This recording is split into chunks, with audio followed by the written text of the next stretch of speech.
We dismiss history at our peril. Liberty Nation Radio with Mark Angelides. If it seems to you that the Biden administration is speaking in forked tongue over the consequences and parameters of inflation, well, you're not alone. First, it was transitory. Then it was time limited, and all coincidentally, termed to avoid midterm decimation. Somebody who's been following the rise, the fall, and the extended flow of America's inflation debacle is Liberty Nation's host of the excellent Swamponomics show, Mr. Andrew Moran, who joins us here today. Welcome aboard, Andrew. Thank you for having me. So, Andrew, they started telling us that it was transitory. Now they're saying that it will, the effects of Joe Biden's oddly named Inflation Reduction Act, to which many people say will do the opposite of reducing inflation, won't take effect until after the midterms. What's the deal? Well, actually, even before transitory, Joe Biden and the Federal Reserve and Janet Yellen, they all said that actually inflation was not going to happen.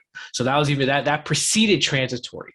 But when it comes to the Inflation Reduction Act, Press Secretary Karine Jean-Pierre, she was asked about this the other day, and she said, "Oh yeah, you're not going to see the effects of the Inflation Reduction Act until early next year," which is funny though, because that's when inflation should be coming down at a significant rate if you follow what the Federal Reserve projections are. And the White House, even before the Inflation Reduction Act was passed, their forecast was that inflation would fall below 3% by early next year. So I guarantee you, as we talked about a few weeks ago on this program, is that if inflation does come down, and it should, because everything the Federal Reserve is doing, they're going to say, oh yeah, it's because of the Inflation Reduction Act, even though most experts know better. There's two aspects on this that really stand out to me, Andrew. First is that what you're saying is that if the federal government had done nothing, then inflation would likely be coming down at the beginning of next year anyway. Yeah, well, if you look at the Federal Reserve's money supply growth data, I mean, that thing has cratered from where it was just 2 years ago. So that's a considerable aspect of the inflation issue. Demand is falling in nearly every aspect of the economy. Recession is killing the supply chain crisis itself. So the market factors are what, and the Federal Reserve slow down of the printing press. Those are the real factors of what's going to, hopefully ease inflation, not government spending more. Because also, if you think about it too, the federal government, if you look at the Inflation Reduction Act, they talk about all these tax credits and giving all these benefits away. But if that's injecting more money into the economy, what you want is fewer dollars chasing too few goods in the economy. So overall, that's why economists say the Inflation Reduction Act will probably ease inflation just by 0.1%, which is, of course, inconsequential. So that kind of brings me on to the second point. Are you saying that we could be going into the new year with politicians celebrating a reduction in inflation, but at the same point, the nation will be in a recession? Well, the recession, the U.S. technically is in the middle of a recession, but if you just want to go by what everyone else says, then a recession, according to Goldman Sachs, Bank of America, or Bloomberg Economics, they'll say recession is nearly 100% next year. Stephen Hanke, he's one of the great modern-day economists. He says pretty much what I say about the money supply growth data, how that is at 0%, that's going to lead to a tremendous recession. So yeah, that's the issue with inflation, that you're going to need the recession to kill inflation, especially with how dependent the economy is on all this massive, liquidity that was injected into the marketplace during the early days of the coronavirus pandemic, heading into 2022. So we bandy these things around, Andrew, that a recession will help kill inflation.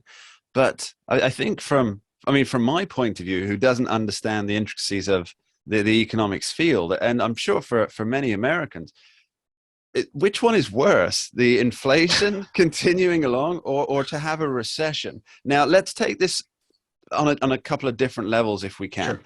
So let's say your average American family, which one is worse for them? Inflation as it is now and continuing, or as it is now at the current levels around 8.3, 8.5, or a recession? See, that's excuse me, that's a common question, because there's an old saying that if my neighbor loses my job, it's a recession. If I lose my job, it's a depression. The problem is, in that type of scenario, the way the Federal Reserve is handling things, they're trying to create millions of job losses to help fight inflation. Now, if you're reading my work on Liberty Nation, you have something called the Phillips Curve, where they think that there's a trade-off where in order to have low inflation, you have to have high unemployment, or if you have high inflation, you have low unemployment. The problem is that's been debunked for so long. But overall, I mean, if you look at right now, the jobs economy, the job market is incredible. I mean, 3.5% unemployment rate. You have hundreds of thousands of jobs being created every month. Problem is, if you look at the wage growth has been negative for all 18 months of the current administration. So even if you have a strong job market, your wages are being eroded. That's real wage growth. Real wage growth, which is inflation adjusted. So the latest numbers from the Bureau of Labor Statistics is just under -4%. So you're losing money just by working. Now, stay home, everybody. Words from the economist: stay home. No more quitting. Just quit. just get those sweet stimulus checks, those stimmy checks, as everyone called it. But with the recession, inflation kills demand, and that's what's going to bring down inflation. Problem, the trade-off is that you have declining economic growth because the U.S. economy is 2/3 consumption. So there's no real way to pass which is better for the American people. Exactly. You're picking your poison. Do you want a recession or do you want inflation? But the real problem is that it's not so much the recession, it's what comes after the recession. So if you look after 2008, you had the Great Recession. But after that, you had such anemic growth of less than 2%. I think of in U.S. history, Barack Obama had the third worst post-recession economic record in the nation's history because growth was so anemic. I think you're going to have that again. But the problem is that you've had all this money expansion. You've had all this debt accumulation in nearly every aspect of the economy, plus from the federal government. You have $32 trillion national debt. So I think it was Nouriel Roubini. He wrote an op-ed in Time magazine the other day, and he said you're going to have the great stagflationary debt crisis, where he said that it's going to be a combination of the 1970s stagflation with the post-2008 debt crisis. But of course, debt is even higher than it was at the time, plus interest rates are higher than what it was at the time. Isn't that similar to what the future is terrifying? Isn't that what happened to Japan with their lost decade?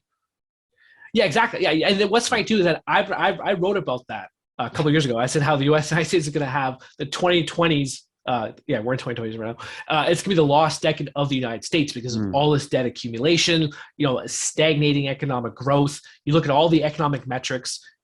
The U.S. is in a terrible place right now, and this is all because of the Federal Reserve and the U.S. government during the early days of the pandemic. It's not going to get better, and I don't know how. I don't know if there's any panacea whatsoever except slashing the size of government and slowing down the printing presses, allowing markets to function correctly without government constantly intervening. Or if I may quote Joe Biden, "I'm not concerned about the dollar. I'm concerned about the rest of the world." Does that make sense? It's worldwide inflation. I wish for you listening on radio at home here on the Radio American Network that you could have seen Andrew's face whilst doing that impersonation. Now, let's briefly touch on Joe Biden. One more question for you, but it's more from the political angle than the economics. So Joe Biden says that if America elects a Republican-led Congress in November, that inflation will get worse. What does that even mean? Does he mean that they will take different actions to what he's taken? And surely that's a good thing, right? You need a Biden translator to understand anything that Joe Biden says.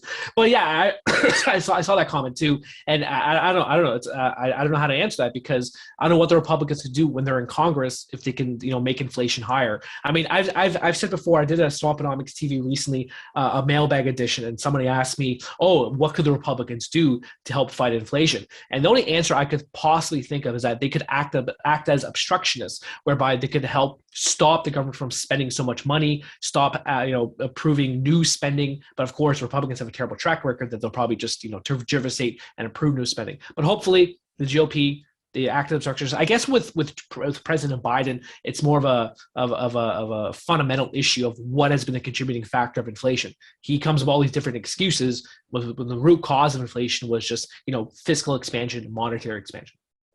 Yeah, allegedly this was a president who was going to get to the root causes of many things, from open border, lax security, and of course inflation. And Vice President Kamala Harris, she solved the issue in South America by agreeing to plant new trees. That solved the migrant crisis right there. planting new money trees, hopefully. Andrew Moran, thanks ever so much for joining us. Thank you for having me. And we'll be right back after this short break with our special Talking Liberty segment discussing California's regulatory whirlwind. Don't go anywhere. We dismiss history at our peril. Liberty Nation Radio with Mark Angelides. Entertaining, informative, and just plain fun. Watch Liberty Nation's The Conservative 5. Produced by conservatives for conservatives. C5's The Left Free Zone. Hosted by Liberty Nation's Lisa K. Donner. Joined by a raucous, irreverent panel of authors. Deconstructing leftist narratives. Debating the hot topics. And remembering to laugh. Join the official conservative safe You only space. did that to piss Jeff off. Liberty Nation's The Conservative 5.